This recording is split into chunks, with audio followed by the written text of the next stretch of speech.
The eLife podcast from eLife, the open access journal for outstanding research in the life and biomedical sciences. Online at elifesciences.org. Hello, this is episode 97 of eLife's podcast. I'm Chris Smith from The Naked Scientists, and we have a very neuroscience-y episode for you this time, including a new way to reverse opioid overdose, how we can more meaningfully probe team working between animals, and can we predict behavioural traits based on our brain scan results. But first, and speaking of brain scan results, what do our thoughts actually look like? Or putting it another way, when we see a brain scan image, what feelings, reactions or emotions do those hotspots on the cortex correspond to? Now this is important because ever since functional magnetic resonance imaging, fMRI, entered the mainstream in the 1990s and gave us tantalising glimpses into which regions of the brain were doing what, we have nevertheless always wondered, what thoughts do those activity patterns produced in response to different stimuli or situations actually represent? Well now, a study by Queen's University's Raven Wallace has set out to better understand this using people's reactions to films. She's looked at how the changing patterns of brain activity at different moments during a film map onto the ongoing thoughts that accompany them. There were two groups of participants in the study who all watched three different films. Citizen4, which is a low-octane documentary, Little Miss Sunshine, which is a comedy, and 500 Days of Summer, which is a romance. One of those groups watched the films uninterrupted while their brain activity was recorded using fMRI. The second group weren't brain scanned, but they were instead periodically probed about their ongoing thoughts at specific time-stamped intervals during the films. Those thought reports were then mapped onto the fMRI scans from the first group and compared with what was going on in the movies at the time, linking thoughts with brain activity patterns, but without the confounding effect of interrupting someone's viewing in the scanner. And that's what really matters. Technically, if I paused a movie while your brain was being scanned and I asked you what you were thinking about, we'd just be interrupting the entire movie watching experience. And otherwise, if I waited until the end of the movie to ask what you were thinking about, we'd have no idea what other thoughts might have transpired throughout the movie. So we overcame this challenge by measuring experience during movie watching in one group of participants, and then used this to explain other people's brain activity during the same films. So essentially, we're trying to predict what one group of participants' brains look like using a completely, entirely separate group of people. Gotcha. But how do you know what the experience is in relation to any one bit of a film? So we use the fMRI data from this database from Dr. Jeremy Skipper's lab in UCL.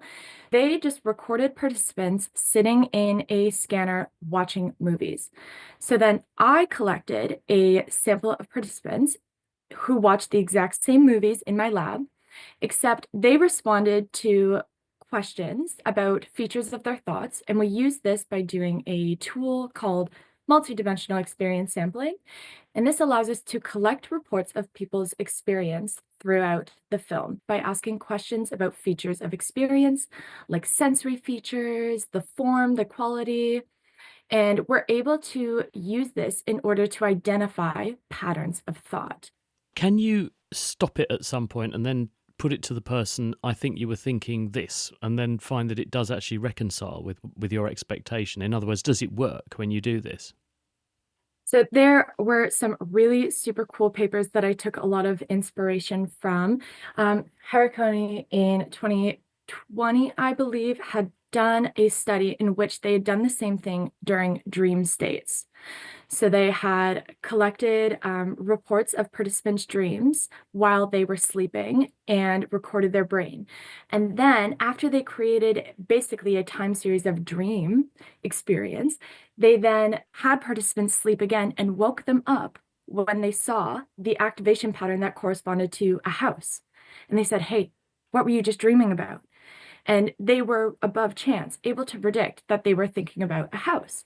So likewise, with our participants, we were so thrilled to find that the time series of experience made a lot of sense when we compared that to the activation patterns in the brain.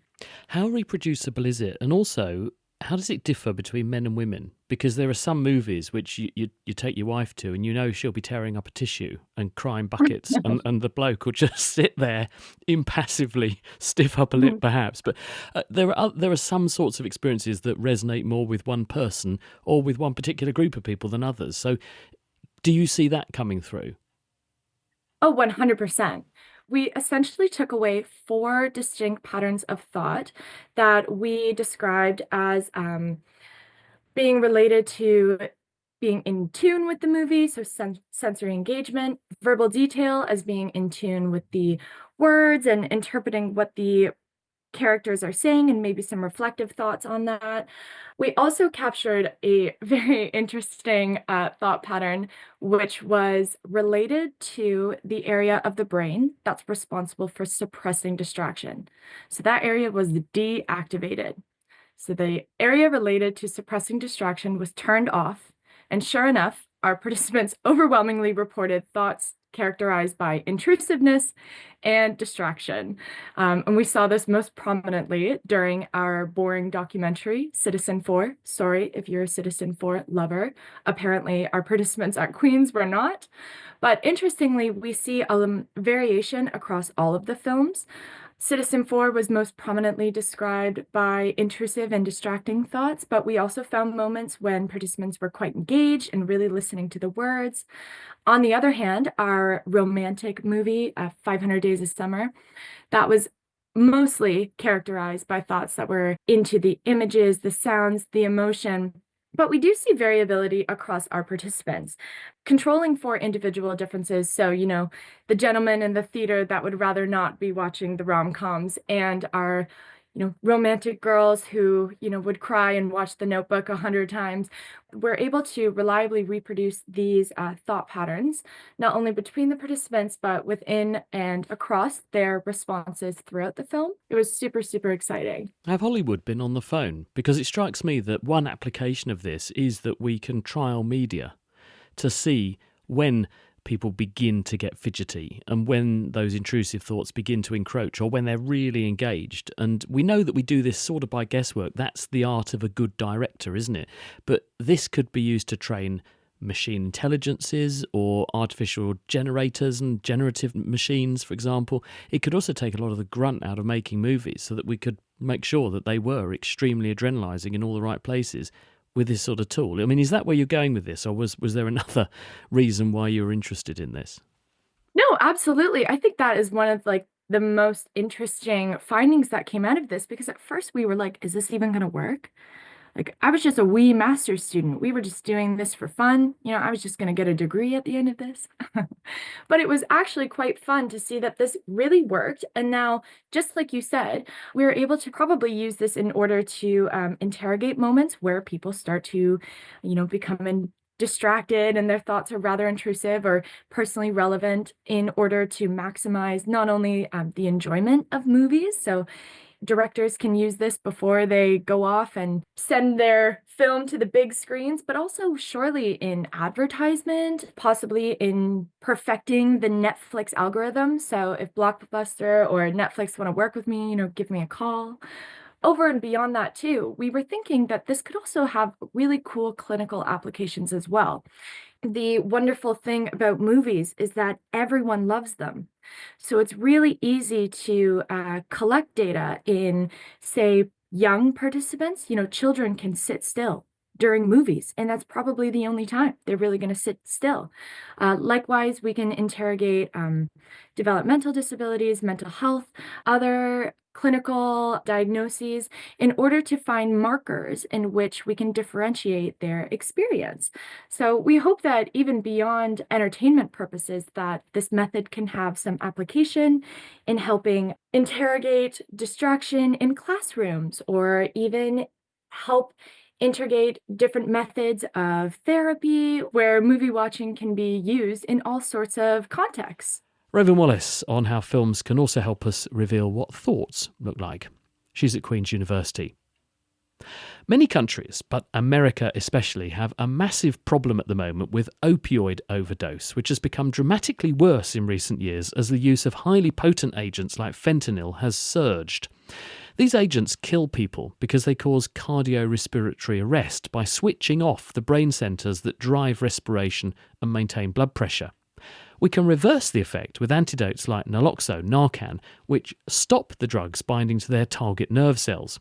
And historically, we'd always believed this effect is mediated centrally. You need to get this stuff into the brain for it to work. But when you do, the side effects can be sufficiently unpleasant to drive some addicts to immediately use again. But now 2 scientists at Washington University in St. Louis have made an intriguing discovery. By using a form of naloxone that can't get into the brain, they can still prevent lethal fentanyl overdoses in animals. And what Jose Moron Concepcion and Brian Rule suspect is that peripheral nerves, like the vagus, also feed into and can affect the drive in the brain's respiratory centres. So if you block the actions of opioids in those peripheral nerves, you can preserve a sufficient stimulus to keep the brain centres running.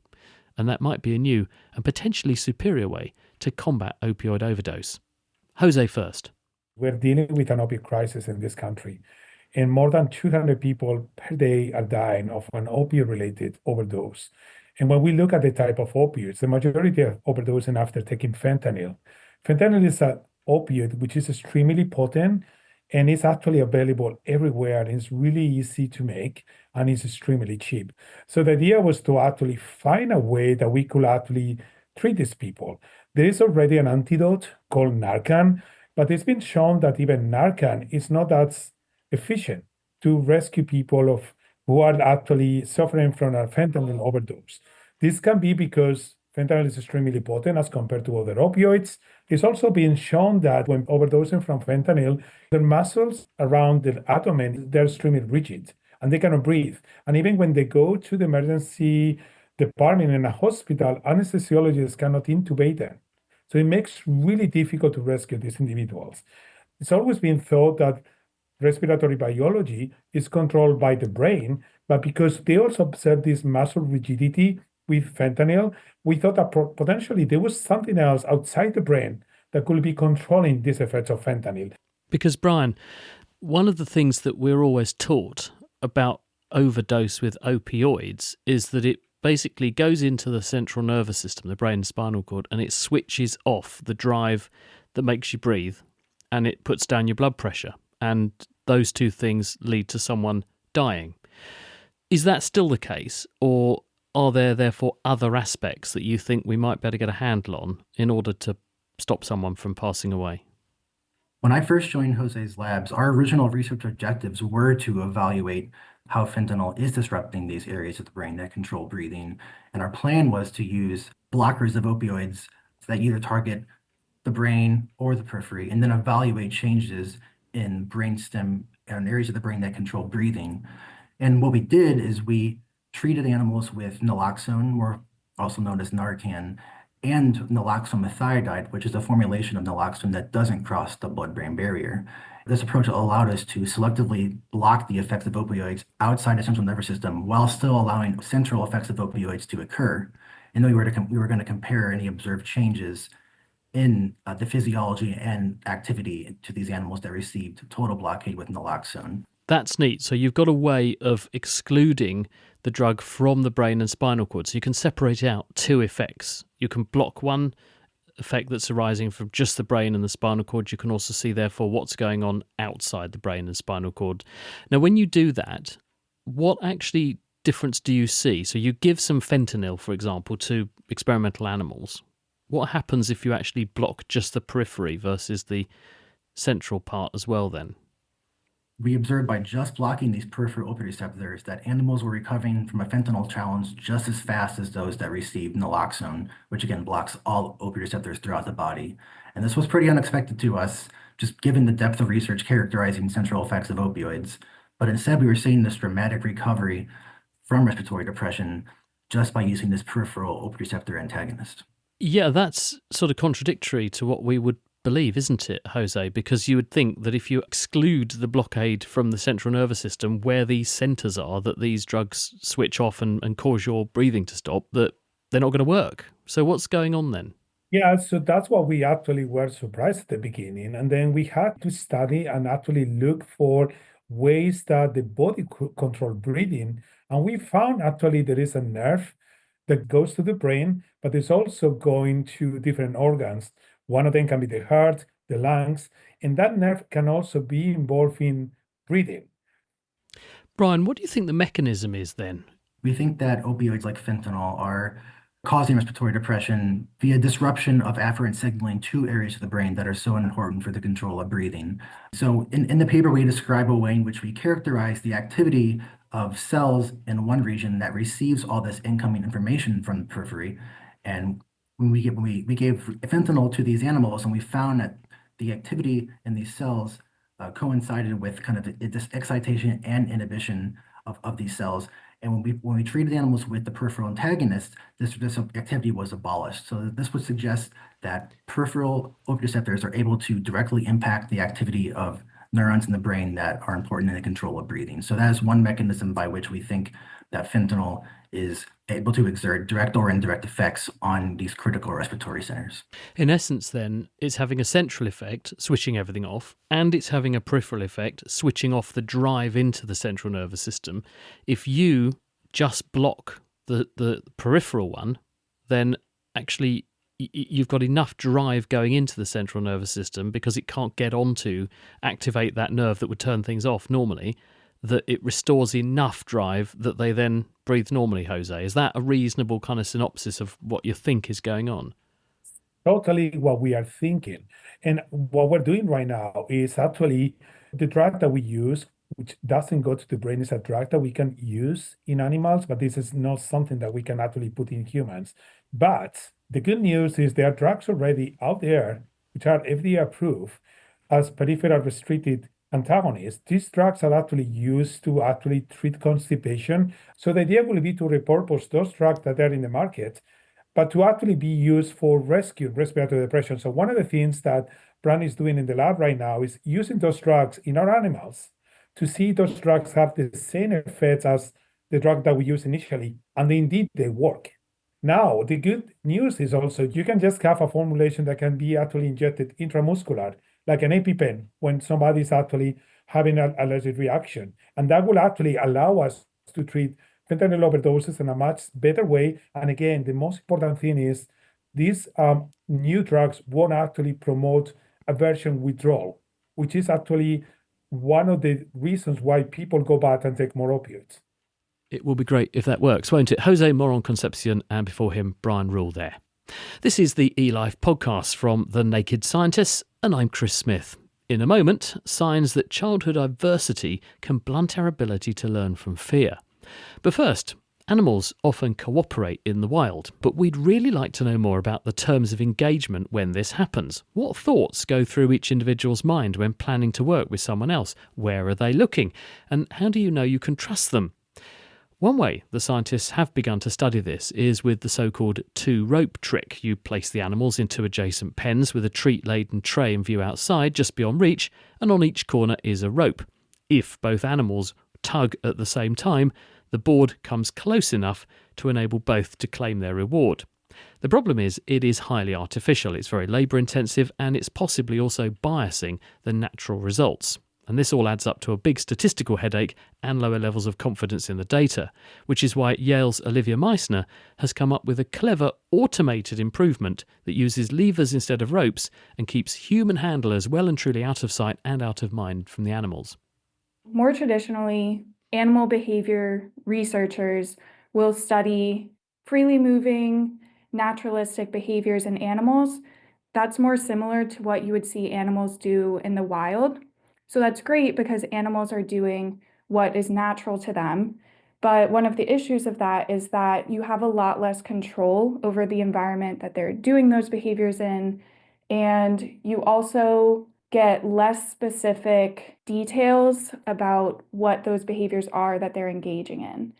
And then on the flip side, in a more traditional laboratory setting, you have very controlled experiments where animals are often restricted in their movement. They're not necessarily engaging in naturalistic social behaviors, but everything is very precisely controlled so that you can repeat what they're doing over and over and over again many times and run statistics, see what's happening in the brain. So really we're trying to balance traditional animal behavior with laboratory approaches. And what's been your approach? How have you tried to realise that vision of not changing the very thing that you're trying to measure? So we're specifically studying cooperation behaviors. We've taken inspiration from the traditional way to study cooperation, which is the cooperative pulling paradigm, where typically there's a board in front of two animals that is either too heavy for one of them to pull on their own, or it's rigged up so that if only one animal pulls, then the board won't move forward and neither of them gets the food reward that's sitting on the board. So we took inspiration from that and wanted to create an automated version of that, where in our setup, the animals, instead of having a heavy board in front of them, they each have access to a lever that they can pull at any time. And if they are to pull the lever at the same exact time and synchronize their lever pulls, that's seen as a form of cooperation, and then reward is automatically delivered to them. Why, though, is that better than two bits of rope dangling off of a board and they both pull it together? Why is a lever better than a rope? Yeah, there are quite a few reasons why it's better. One of the most important reasons is that all of this in our setup happens automatically. So in the traditional setup, the animals would pull their board forward, and then an experimenter has to come in, reset everything, pull the board back, put some new food on the board. Whereas in our experiment, the animals pull their levers, and then we have it set up so that a motor controls them and automatically resets the lever and also automatically gives them their juice reward. And do you get different results? I suppose this is the critical thing, because people have done those sorts of board experiments, and not just with marmosets and monkeys, but with all kinds of animals, including even elephants, haven't they? Do Yes. you get different results when you use your lever approach compared to when you use the board and the experimenter coming in and resetting things approach? Yes, we definitely do. So, one of the most important things we see is that our animals are able to perform this task many more times in this automated setup compared to one of the more traditional manual approaches. So, our marmosets perform this task typically about 100 to 150 times per session. And our sessions are actually pretty short, only about 20 minutes. And in the more typical manual approach, animals are usually only performing maybe between 5 to 15 trials per session. So that's a pretty stark difference in how many times the animals are doing this. Do they teach themselves to do it? Or is there a phase where an experimenter has to influence them in some way to get them onto the concept of pull this lever and your mate has to do the same thing at the same time and then, hey, presto, you get rewarded? Or is it trial and error so they genuinely do learn like they would in the wild if there was a similar sort of situation where they'd have to cooperate? So it really is a real world type scenario. There's a little bit of both here, but it's more along the line of trial and error. So we do a little bit of setup in terms of familiarizing the animals to the concept that if I pull this lever, I can get a tasty treat out of it. But then beyond that, really we just create the task so that there is this contingency where if they pull within a certain amount of time of one another, then they get reward. And we start out with a 3-second window, and over time, we make that window smaller and smaller. What other sorts of investigations could we apply this to then? Because it strikes me that what you're demonstrating here is that when you automate tasks like this, you can remove so many confounding variables. There must be other things now that you're confident with this sort of approach that you want to go and investigate. Absolutely. There are two main areas that this kind of sets a foundation for more investigations. The first is just getting a better understanding of what behavioral components go into complex social interactions. With this setup, we can get a better understanding of, for example, how these monkeys are using gaze at one another to coordinate their behaviors. Another big component of this is researchers can really easily adapt this apparatus to whatever question they're interested in asking. So maybe they want to ask about social learning or memory or altruism or competition instead of cooperation. And then the other component is this really sets a strong foundation for looking at the neural basis of these complex social interactions. So since we now have animals performing over 100 trials per session, as you said earlier, this gives us a lot more power when we're running statistics.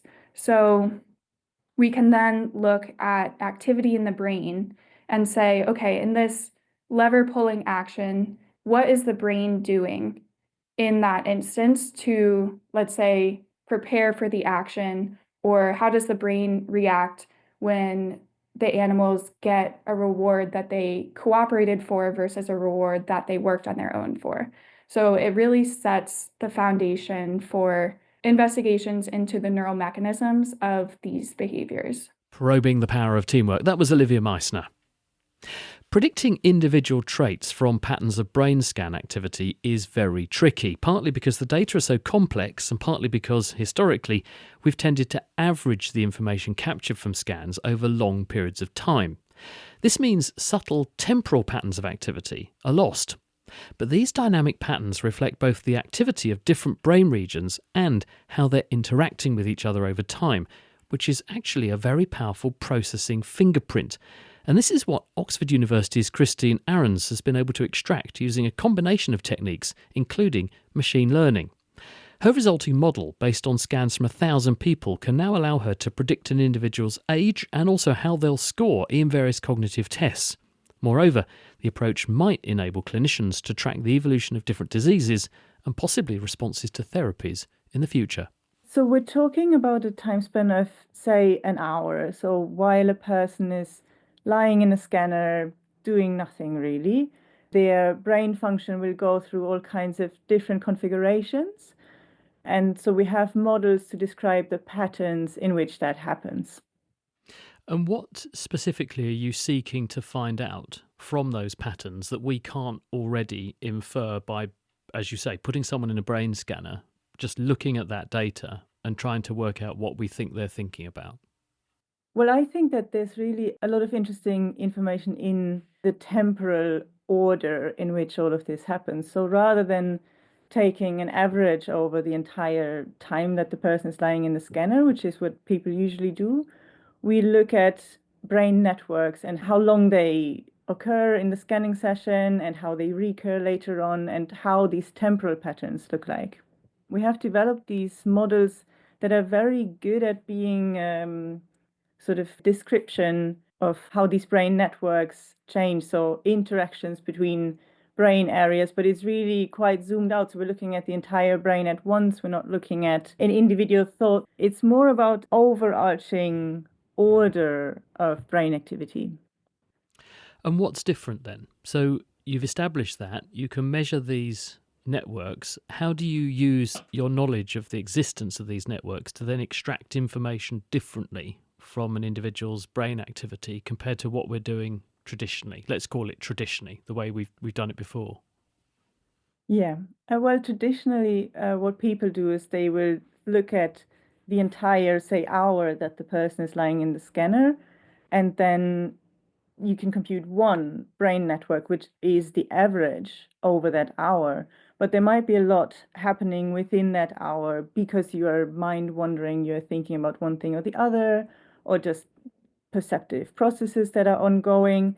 And so these individual patterns of going back and forth between the different networks, that's what might actually hold crucial information about the person. And that is what we wanted to extract in this study and be able to use it to then predict something about the person.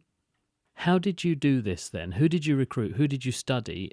And what data were collected?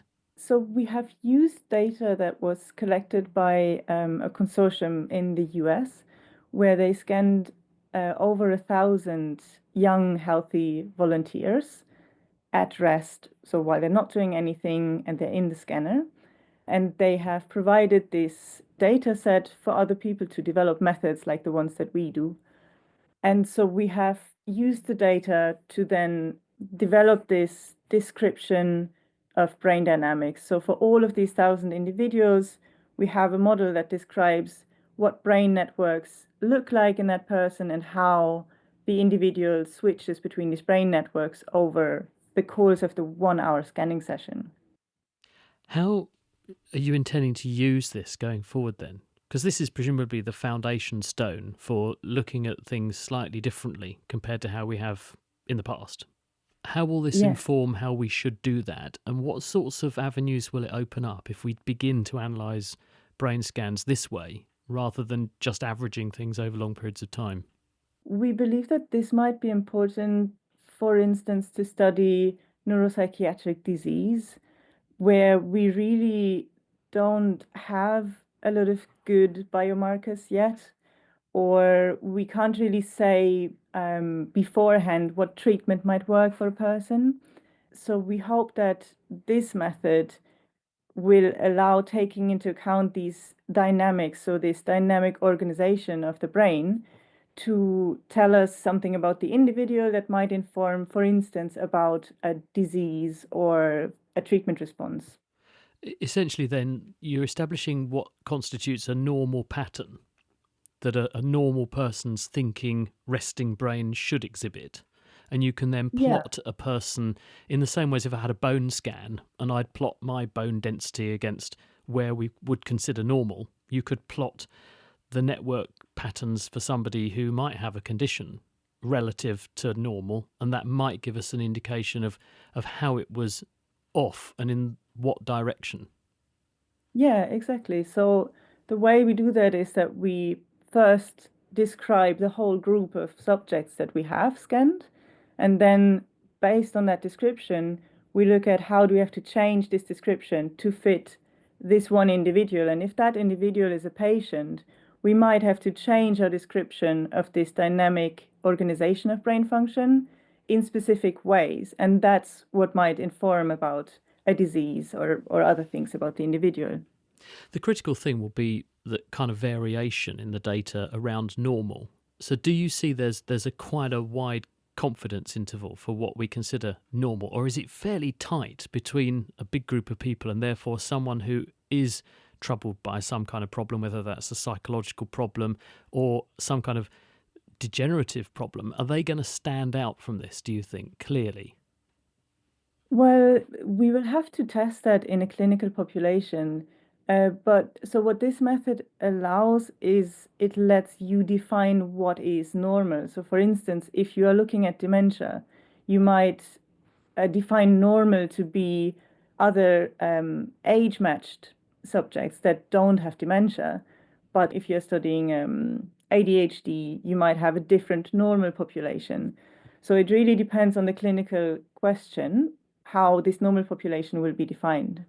Thought-provoking stuff, literally as well as metaphorically. That was Christine Ahrens. She's at the University of Oxford. Individuals who suffer adversity in childhood are much more prone to mental ill health later in life. But, intriguingly, they also seem to be much less able to learn fear responses later in life. Maren Klinghoffer-Jens from the University Medical Center Hamburg showed groups of healthy adults, some of whom did have a history of childhood trauma, a pair of faces, one of which was initially also paired with an unpleasant scream. Subjects without a history of childhood adversity quickly learned to discriminate between the face with the scream attached and the one that didn't, showing heightened arousal responses when the scream face was subsequently presented. So, somehow, childhood trauma is blunting the fear learning response in those affected.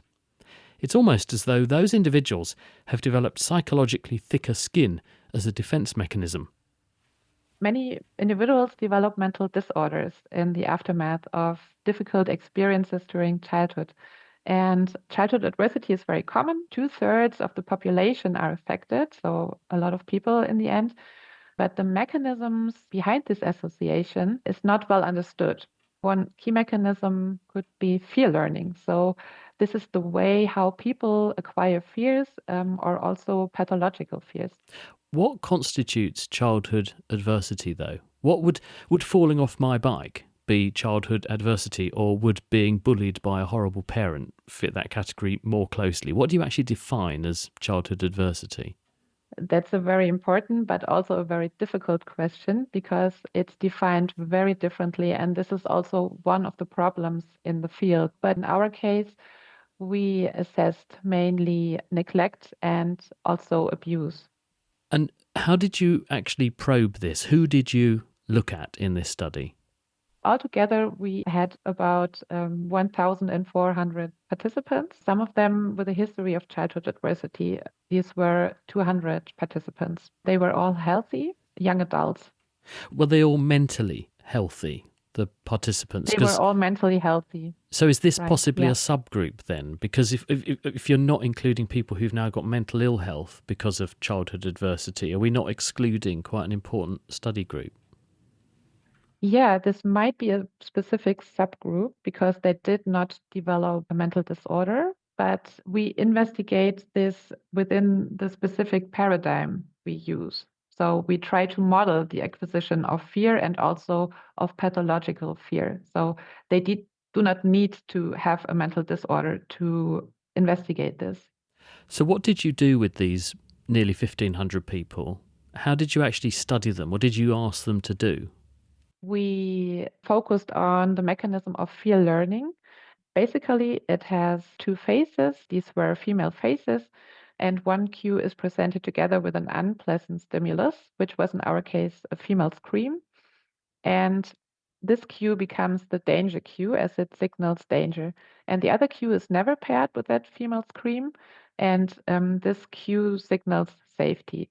And what happens is that the individuals learn to react to the danger cue with physiological arousal, which we measure as conductance of the skin because it changes when your skin starts to sweat. It's basically a lie And detector test, isn't it? When you go and have a lie detector test, you sweat when you're nervous, and it changes the conductivity of the skin. It is sort of similar, but it's quite a good marker of how aroused and excited a person is. yeah, kind of similar. Yeah, that's true. And when you do this with these people, you're showing them a face and pairing it with a horrible stimulus, and then showing them another face that's always safe.